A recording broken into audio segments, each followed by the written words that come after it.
चीन में संपन्न BRI सम्मेलन और पुतिन जिनपिंग मुलाकात का क्या असर हुआ है, खासतौर पर वैश्विक राजनीति पर? नीरज जी,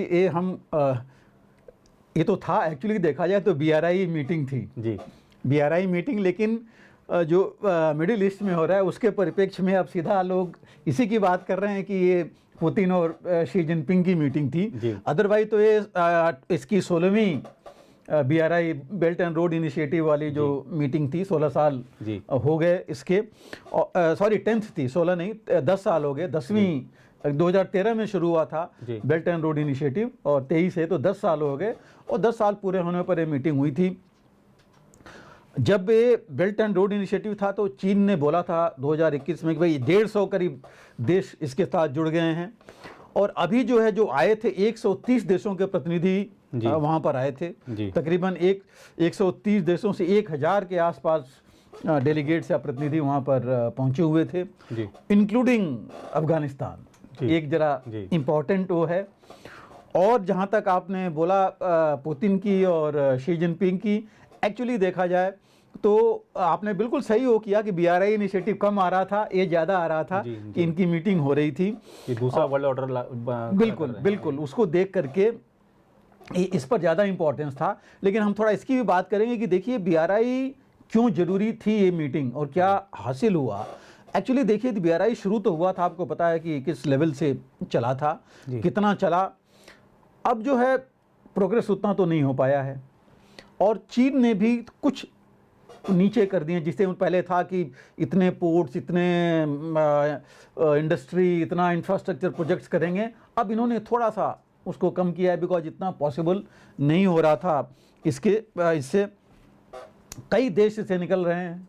जर्मनी तो आप देखिए एडवांस में तो वही है कि एक खुद का है, अफ्रीकन कंट्रीज अपने आप को पा रहे हैं कि वो डेट ट्रैप में फंस गए हैं बहुत ज़्यादा।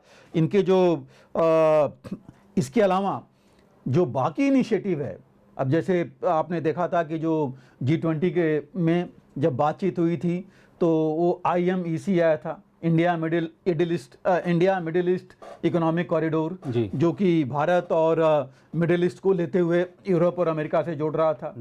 उसके बारे में भी बात हुई थी, तो वो भी यही था, ग्लोबल साउथ को लेके चल रहा था।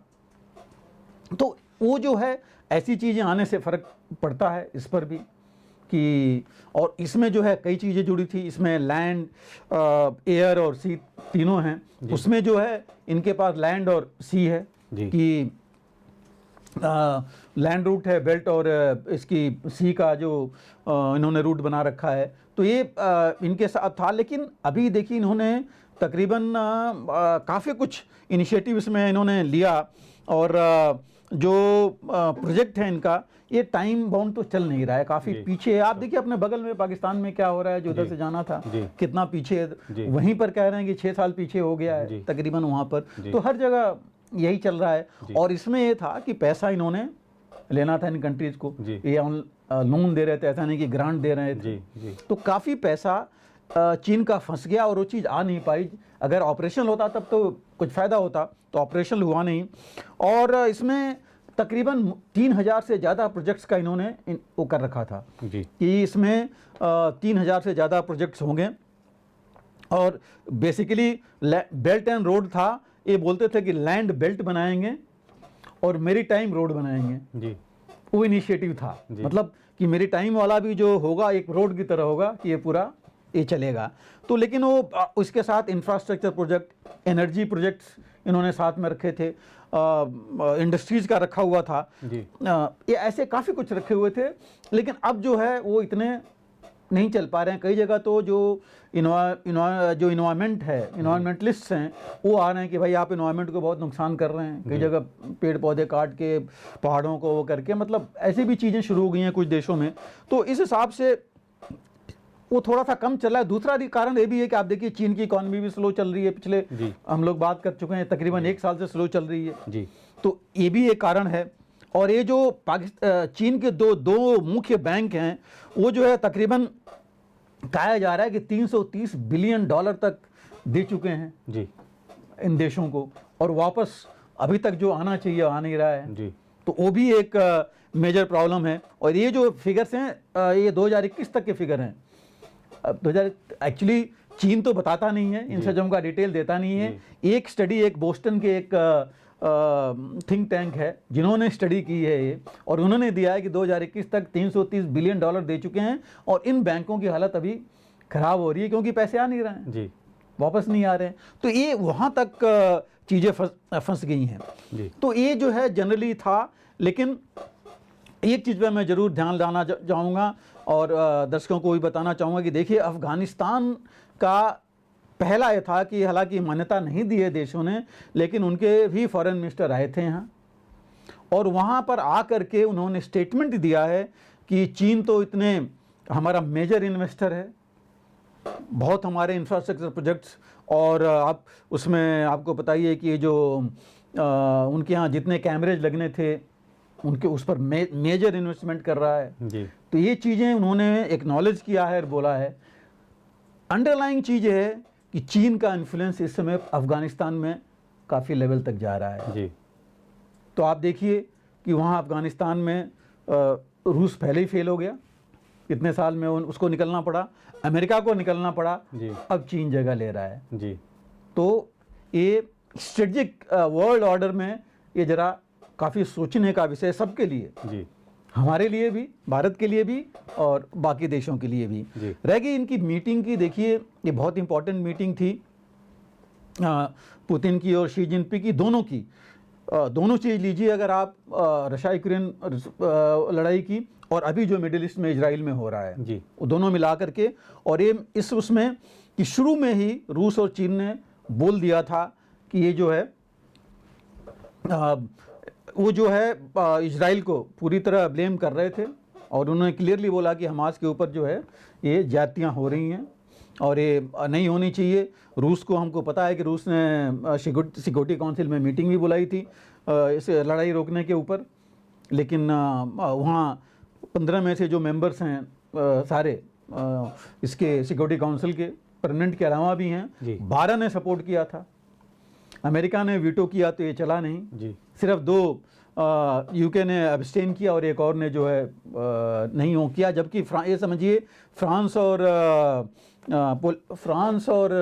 जर्मनी ने आई थिंक सपोर्ट किया है। तो ये चीज़ें हैं जो कि बड़ी इम्पॉर्टेंट हैं, और इस मीटिंग में करीब 3 घंटे मीटिंग इनकी चली है, जी, आपस जो बायलैटरल मीटिंग थी शी जिनपिंग और पुतिन की, और बड़ा डेलीगेशन लेके गए थे पुतिन, फॉरेन मिनिस्टर सरगेई भी गए थे, दोनों इनके डिप्टी प्राइम मिनिस्टर्स वो भी गए थे, जी, और इनके जो सेक्रेटरी लेवल के काफ़ी लोग ऑफिसर्स गए थे। मतलब ये बता रहे हैं न्यूक्लियर ब्रीफकेस भी ब्रीफकेस वाला तो फोटोग्राफ आ ही रहा है जी। कि वो भी, और पता नहीं इन्होंने जानबूझ के खिंचाया है या कैसे है, क्योंकि जनरली तो ऐसा होता नहीं है, हाँ जी। बट ये उसमें था एक चीज़ जी। कि साथ में लेके जा रहे हैं हम जी। कि हमारे पास है। तो हालांकि यह नहीं कहूँगा कि न्यूक्लियर ट्रिगर जी। वहाँ है, जी। लेकिन वो चीज़ तो देखने में तो खैर आई गई कि हर समय बटन पर हाथ है। जी, तो ये देखिए कि आप ये जो इतनी लंबी मीटिंग चली है और इतने लोग गए हैं, जी, ये साधारण बात तो है नहीं इसमें। और जो अभी हम बात कर रहे थे कि जो नए वर्ल्ड ऑर्डर में ये बहुत ज़्यादा इम्पॉर्टेंट है। जी, अब आप समझिए, इवन मिडिल ईस्ट की जब हम बात करेंगे आगे, तो वहाँ ये कहा जा रहा है कि इसमें सिर्फ ईरान, और हम ईरान की बात कर रहे हैं वही नहीं है, ये रूस और चीन थ्रू ईरान है जी, वहाँ पर, जो हमास या हिजबुल्लाह के पीछे की बात कर रहे हैं। तो ये वर्ल्ड ऑर्डर, अभी हम अफ़गानिस्तान की बात किए, वहाँ है, और ये वहाँ भी अभी पहुँच गया। और इसीलिए हम जब आगे बात करेंगे कि क्यों बिडेन तुरंत आए और क्यों जर्मनी के चांसलर इजराइल में आए और क्यों ब्रिटेन के यूके के आए, ये सब चीज़ें एक अलग लेवल पर जा रही हैं अभी। जी, तो उसके परिप्रेक्ष्य में भी ये समझना बहुत ज़रूरी है। ये जो मीटिंग इनकी हुई है, कहने के लिए तो इन्होंने बोला, चीन ने भी बोला है कि हम ग्लोबल साउथ को भी इंक्लूड करके चलेंगे इसमें। उसने वार्निंग दी है अमेरिका को कि डीरेल नहीं करे हमारा ये, जी, वो की वो पूरी कोशिश कर रहा है वही जो IMEC कॉरिडोर और बाकी चीज़ें लेकर के, लेकिन हम BRI को डीरेल नहीं होने देंगे, इसको चलाएंगे। वो वार्निंग दी बल्कि इन्होंने US एंड वेस्ट को कि आप जो है ये सब वो कर रहे हैं। और इसमें जो मुख्य चीज़ ये है कि चीन ने हमेशा इनकी आपस की तो आप रही है भागीदारी, लेकिन मुझे अभी लग रहा है कि ये एक अगर मिडिल ईस्ट में भी इस रूप में आ गए और एक लड़ाई वहाँ चली रही है जिसको कि अब वेस्ट उससे परेशान हो ही गया है, दूसरी लड़ाई भी इधर शुरू हो जाएगी तो ये बहुत ज़्यादा मुश्किल हो जाएगा आई थिंक, मेरे हिसाब से अमेरिका और वेस्ट के लिए भी जी। और ये आगे अपने हिसाब से बढ़ ही रहे हैं। जो इनका मुख्य एम है दोनों का, रूस और चीन का, अपने इंटरेस्ट को सेफगार्ड करना जी। कि वो जो है हर जगह जहाँ जहाँ पॉसिबल हो अपनी सिक्योरिटी, सॉवरेनिटी, और चीन ने बोला है, शी जिनपिंग ने बोला है कि मैं रूस को पूरा सपोर्ट करता हूँ कि वो अपनी सॉवरेनिटी, सिक्योरिटी जो है और लोगों की जो सुरक्षा है उसके लिए कुछ भी जो भी करेगा हम उसमें साथ देंगे। वही चीज़ जो कि अमेरिका आज इजराइल को कह रहा है, जी जी। तो वही चीज़ इनके बीच में है। और पुतिन ने जो है उन्होंने यहाँ तक वो किया है कि जैसे अमेरिकन मिसाइल सिस्टम से उनके बारे में उन्होंने बोला कि तो अमेरिका का डायरेक्ट इन्वॉल्वमेंट आ गया है, तो दोनों अब डायरेक्टली ब्लेम कर रहे हैं अमेरिका को जी।